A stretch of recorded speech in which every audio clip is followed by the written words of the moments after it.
শুভ সকাল। এখন শুভ সকাল বলবো নাকি, এখন বাজে 9টা 40।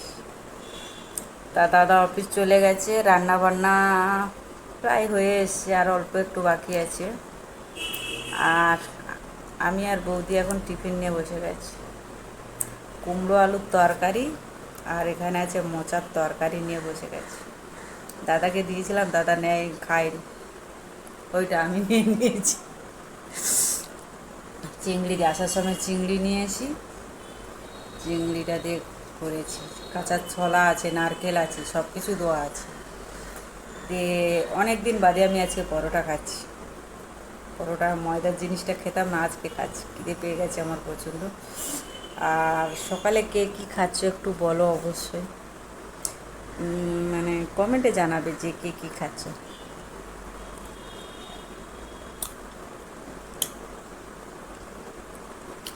মঙ্গলবার বাজারে কার বাড়িতে কী রান্না হচ্ছে বলবে। মঙ্গলবার অনেকে নিরামিষও খায়, যে বজরংবলীর এতে, যেরকম সাহেবদের বাড়িতে নিরামিষ খায়, অনেকে মাছ মাংসও খায়। যেমন আজকে আমাদের বাড়িতে হয়েছে মাছের ঝোল, আর আলু দিয়ে পটল দিয়ে মাছ দিয়ে ঝোল হয়েছে, আলু ভাজা করে দিয়েছি। আর সাহেবদের বাড়িতে হয়েছে পনির, ডাল, উচ্ছে কুমড়ো ভাজা, পোস্ত দিয়ে আলু ভাজা, পোস্ত দিয়ে একটা সবজি, পাঁচমিশালি সবজি হয়েছে। এই হচ্ছে ওদের বাড়ির রান্না। আর বৌদিদের বাড়ি হয়েছে কুমড়ো আলু দিয়ে একটা তরকারি, মোচার তরকারি, তারপর হবে লাউ দিয়ে মাছের মাথাতে তরকারি, আর ডাল হবে। আর সোনার জন্য একটু বিট ভেজে দেবো, বিটের তরকারি হবে। ভালো একটা কথা বলি তোমাদেরকে, আমার অনেক বছর পুরনো বাড়ি আমাকে ফোন করেছে তাদের বাড়িতে কাজে কাজে যাওয়ার জন্যে। 2015 সাল থেকে তাদের বাড়িতে আমি কাজ করতাম। কলকাতায় তখন আমি ফার্স্ট এসেছি, ওনাদের বাড়িতেই রান্নার কাজে ঢুকেছিলাম আর কি, দুবেলায় রান্না আর কি। তখন বাচ্চাটাও ছোট ছিল, তখন আমি অনেক সকালে যেতাম। তা তারা ফোন করেছে তাদের বাড়িতে কাজের জন্যে আর কি, রান্না।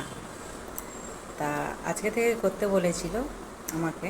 তা আমি বলেছি আজকে থেকে না, আমি তো ছুটি নেব, আমার গ্রামের বাড়িতে যাওয়ার আছে। তা বৃহস্পতিবার আমি কাজ করে বেরিয়ে যাব, শুক্রবার আসবো না, শনিবার থেকে করে বলেছি, 10 তারিখ থেকে কাজ। তাহলে দেখা হবে পুরনো বাড়িতে, অনেক দিন বাদে আমি কাজে ঢুকছি। বৌদি আবার বলছে, কুকু তুমি আসলে নিশ্চিন্ত হয়ে যাও, তুমি সব গুছিয়ে, তুমি তো জানো আমরা কীরকম খাই না খাই। সত্যি ওরা বেশিরভাগ নিরামিষ খায়, যে অফিসে যায় তো, আর সকালে এত সকালে মাছ টাছ খেয়ে যাবার অত সময় থাকে না, হয় খুব কম হয়। সবজিটাই ওরা বেশি খায়, কেননা সবই অসুস্থ, দাদা অসুস্থ, তাই জন্য সবজি এইসব নিয়ে চলে যায়। Tata, bye. সব কাজকর্ম হয়ে গেছে, রান্না বান্না সব কিছু কমপ্লিট হয়ে গেছে। আমি এখন রেডি হয়ে পড়েছি, শাড়ি পরে শাড়ি পরে রেডি হয়েছি। তারপরে দেখাচ্ছি কি রান্না বান্না সব হয়েছে। কাঠের জালে আজকে সব কিছু রান্না বান্না করেছি, আজকে নো গ্যাস, সব কাঠের জালে রান্না বান্না করেছি। আর আমাকে কেমন লাগছে অবশ্যই বলো, বার্থডে গাল আমি।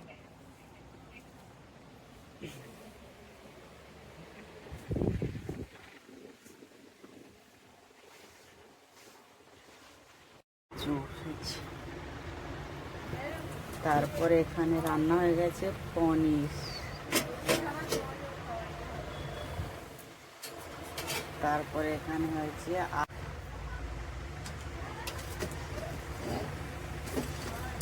আলুর দম হয়েছে,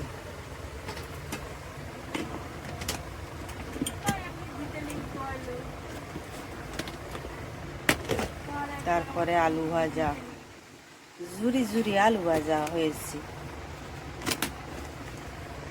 তারপরে করেছি এখানে চাটনি করেছি আমি। তারপরে এখানে পায়েস করেছি, সব একার হাতে রান্না বান্না করেছি, হয়ে গেছে।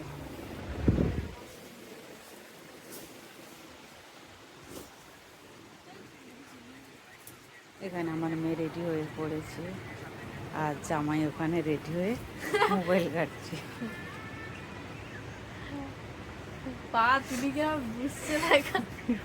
তাও সব কিছু রান্না বান্না কমপ্লিট হয়েছে, আর এরা দুজনে এসেছে, ওরা যাবেও এক জায়গায়, তা এসছে। কিরে শুয়ে পড়লি কেন? টায়ার্ড হয়ে গেছো তুমি? তা মোবাইল দেখাটা বন্ধ করে একটু ঘুমিয়ে পড়ো দেখি তুমি।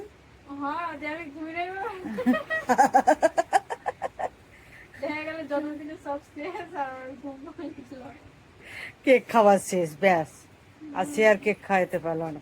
এসে তো কেক খেয়েছিস, তো যে খাসনি তা তো না, এসে তো কাল করা কেকটা খেয়েছিস। আরো খাবে সে। এই একটা কেক এসছে,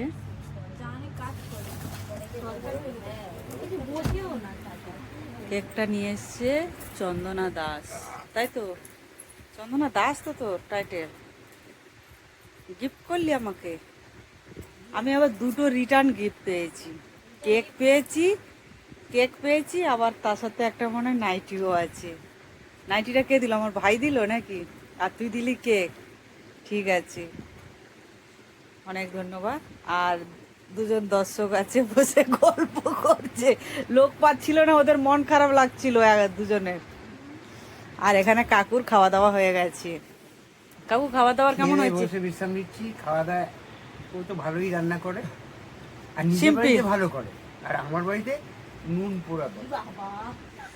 এটা বলতে পারলে কাকু দর্শককে তুমি। হ্যাঁ, তুমি নুন বেশি দাও, নুনের হাত বেশি।